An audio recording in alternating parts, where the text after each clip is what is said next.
नमस्कार साथियों। हाल ही में आपने कई सारे YouTube चैनल्स पर देखा होगा जहां पर एक वीडियो बहुत ही तेज़ी से वायरल हो रही है और लगभग हर क्रिएटर उस पर वीडियो बना रहा है। वीडियो कुछ इस तरह से है कि आप भारत के नागरिक आप नहीं माने जाओगे अगर आपके पास ये डॉक्यूमेंट नहीं होगा।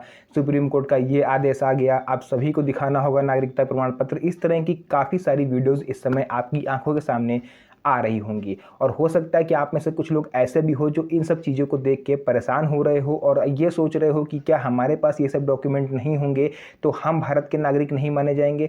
तो देखिए, पूरी जानकारी आज आपको इस वीडियो में देंगे। इसको एक बार समय निकाल के देखिएगा जरूर, ताकि आपको इससे रिलेटेड सारी जानकारी पता चल पाए और ये भी आपको पता चल पाए कि आखिर ये टॉपिक इस समय क्यों उठाया जा रहा है, क्या इसके पीछे रीज़न है। पूरी जानकारी आपको इस वीडियो में हम बताएंगे। तो चलिए सबसे पहले अपनी वीडियो को स्टार्ट करते हैं।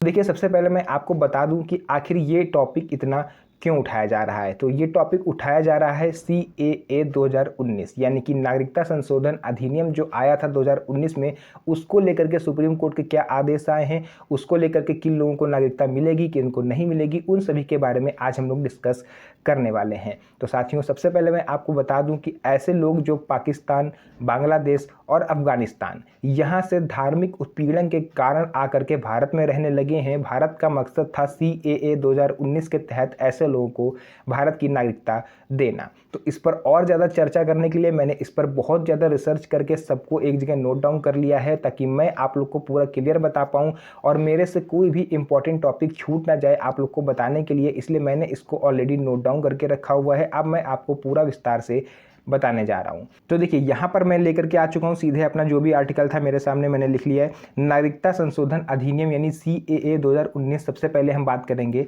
क्या है।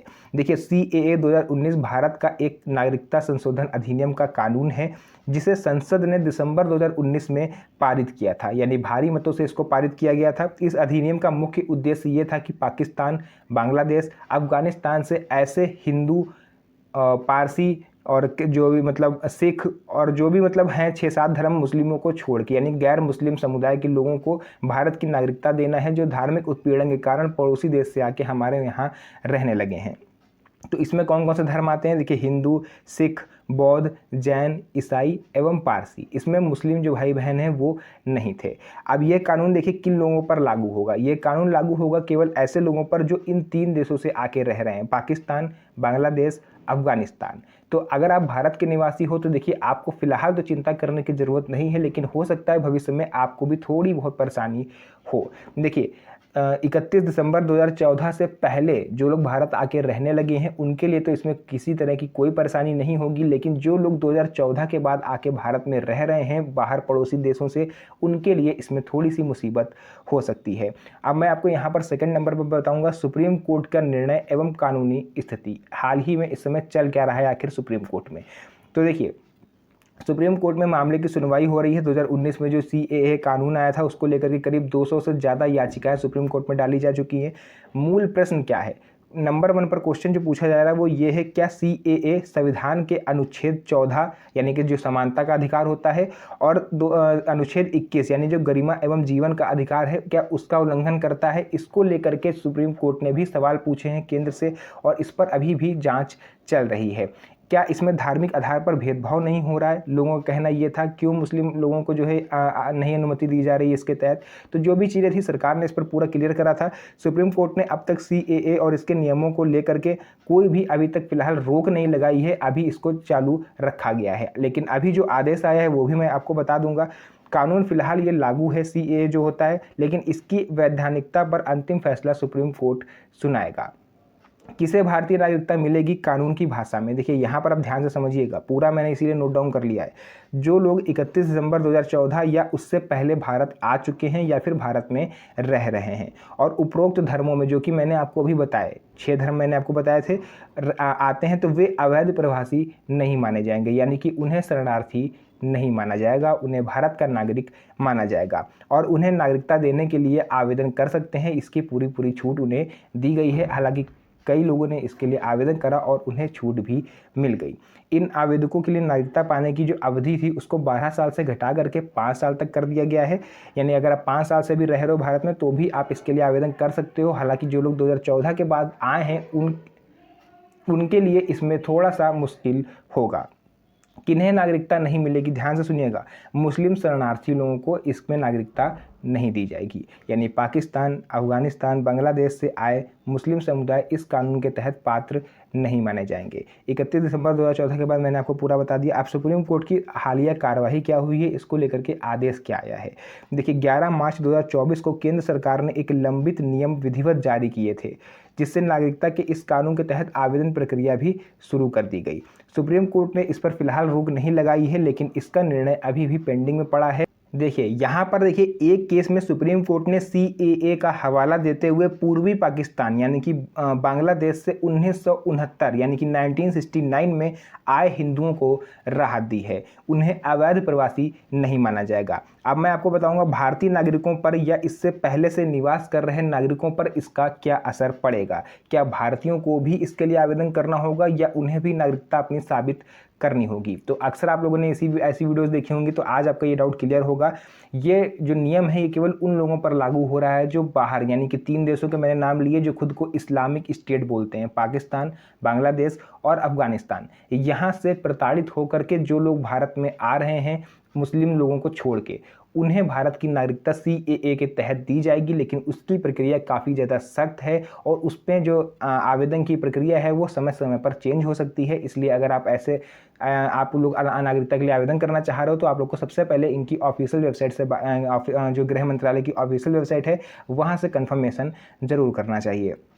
देखिए ये जो नियम है, ये कानून है, ये केवल 3 देशों के 6 धर्मों पर आधारित है। भारतीय नागरिकों या अन्य देशों से आए नागरिकों पर इसका कोई असर नहीं पड़ेगा। जिन मुस्लिम प्रवासियों पर इस कानून की छूट नहीं है उनके लिए भारतीय नागरिकता पाने के लिए आम प्रावधान लागू रहते हैं। अब मैं आपको बताऊंगा CAA के तहत आवेदन के लिए क्या क्या जरूरी है, क्या क्या डॉक्यूमेंट लगेंगे, क्या क्या पात्रता होती है, सभी चीज़ें। देखिए इसमें प्रवेश की तिथि यानी कि आप भारत में अगर 31 दिसंबर 2014 से पहले आपने भारत में प्रवेश कर लिया तो आप तो वैसे भी भारत के नागरिक माने जाओगे। मतलब थोड़ा बहुत आवेदन आपको करना होगा, लेकिन आपके लिए प्रक्रिया सख्त नहीं होगी। लेकिन धार्मिक पहचान का उल्लेख आपको करना होगा। आपको धार्मिक ये बताना होगा कि आप कौन से धर्म से, कौन से समुदाय से आप आते हो।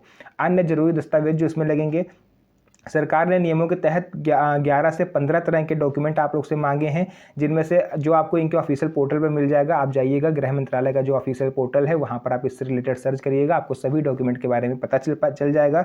लेकिन जो मेन डॉक्यूमेंट है वो मैं आपको बता दे रहा हूँ। पहचान पत्र आपका लग सकता है, भारत में निवास स्थान का प्रमाण कि आप कितने सालों से यहाँ पर रह रहे हो। अब इसमें देखिए जो नियम है, तो भाई सीधी सी बात है, कोई भी नियम सरकार बनाती है तो कुछ फ़ायदेमंद होता है, कुछ हमारे लिए हानिकारक होते हैं। अब फ़ायदेमंद तो मैंने आपको बता दिया कि आपको नागरिकता मिल जाएगी, परेशानी नहीं होगी। लेकिन विवाद भी इसमें होते हैं, आलोचना भी सरकार की करी जाती है। देखिए इसमें विवादित क्या है, विवादित ये है कि कानूनों को मुस्लिम के बहिष्कार के तौर पर भारत के धर्मनिरपेक्ष संविधान के उल्लंघन के रूप में इसकी आलोचना हो रही है। यानी जो मुस्लिम समुदाय है उनका कहना है कि उनके साथ इसमें भेदभाव किया जा रहा है, जबकि सरकार का पक्ष क्या है। सरकार ने ये क्लियर शब्दों में कहा है कि केवल उन देशों को ध्यान में रखा गया है जो संविधान के अनुसार खुद को इस्लामिक स्टेट बोलते हैं, यानी पूरी तरह से वो इस्लामिक स्टेट अपने आप को मानते हैं। वहाँ से आए अन्य धर्मों के लोग ही प्रताड़ना के शिकार होते हैं। यानी कि अगर पाकिस्तान या बांग्लादेश या अफगानिस्तान खुद को इस्लामिक स्टेट बोलते हैं और यहाँ से कोई हिंदू या फिर सिख या फिर ईसाई या फिर पारसी कोई आता है प्रताड़ित होकर धर्म के आधार पर, क्योंकि जहाँ पर माइनॉरिटी में लोग होते हैं वहाँ पर ऐसा माना जाता है कि कुछ असामाजिक तत्व होते हैं जो उनको परेशान करते हैं। तो ऐसे लोग अगर भारत में आके रहते हैं तो उनको इस CAA कानून के तहत नागरिकता देने का प्रावधान किया गया है। सुप्रीम कोर्ट का फैसला ये आया था इस नियम को लेकर के कि उन्होंने राहत इतनी दी थी कि 2014 से पहले अगर आप भारत में आ गए हो तो फिर आप भारत के निवासी माने जाओगे, लेकिन 2014 के बाद अगर आप आ रहे हो तो आपको इसके लिए आवेदन करना होगा और आपको इसमें कई सारी प्रक्रियाओं से गुजरना होगा। निष्कर्ष टोटल मैं आपको बता दूं, यदि आप पाकिस्तान, अफगानिस्तान या बांग्लादेश के हिंदू, सिख, बौद्ध, जैन, ईसाई या पारसी हैं और 31 दिसंबर 2014 या उससे पहले भारत आ चुके हैं तो आपको CAA के तहत नागरिकता के लिए छूट और सुविधा मिलेगी। नए दस्तावेजों और प्रमाणों के आधार पर आपको नागरिकता दी जाएगी और आपको भारत का स्थायी निवासी माना जाएगा।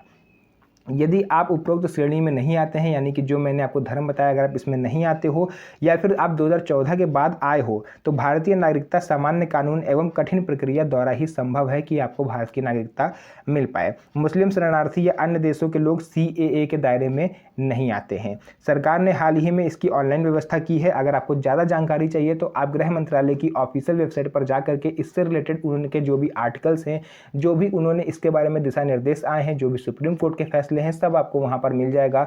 आप इनकी ऑफिशियल वेबसाइट पर जा करके पढ़ सकते हो। बाकी ये video just educational and awareness purpose से मैंने बताई थी, ताकि मैं आपको बता पाऊँ कि आखिर ये CAA है क्या और आखिर क्यों लोग इस पर इस समय इतना ज़्यादा विवाद कर रहे हैं। तो साथियों, आई होप आपको समझ में आ गया होगा। अगर आप भारत के स्थायी निवासी हो तो आपको परेशान होने की आवश्यकता नहीं है। और सरकार इस टाइम इस टॉपिक को इसलिए उठा रही है क्योंकि बिहार में हाल ही में विधानसभा चुनाव हैं और आपने हाल ही में 22 अप्रैल को पहलगांव में देखा था क्या हुआ था वहां पर।